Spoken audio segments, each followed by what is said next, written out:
terhormat Bapak Wakil Menteri Kelautan dan Perikanan, yang saya hormati Bapak Direktur Jenderal PSDKP, Bapak Ibu pejabat eselon 1 dan 2 KKP, keluarga besar Ditjen PSDKP, keluarga besar Kementerian Kelautan dan Perikanan, Dharma Wanita Persatuan KKP, dan Ditjen PSDKP.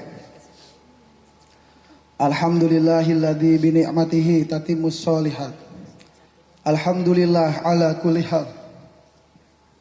Puji syukur kehadirat Allah Subhanahu wa taala. Kami dari pihak keluarga tentunya kami sangat bersedih karena kami telah kehilangan satu kakak kami yang tercinta. Tapi ternyata kejadian ini memberikan kami hikmah. Memang kami kehilangan satu kakak kami, tapi ternyata Allah memberikan keluarga yang besar pada kami, keluarga Kementerian Kelautan dan Perikanan, juga para tim relawan yang seperti saudara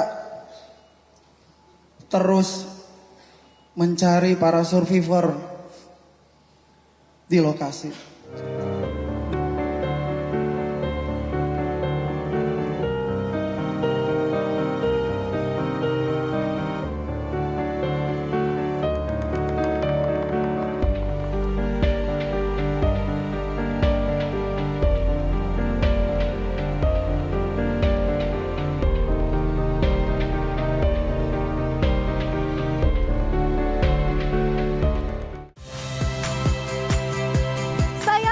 Rizka Clarissa. Saksikan program-program Kompas TV melalui siaran digital, pay TV, dan media streaming lainnya. Kompas TV, independen, terpercaya.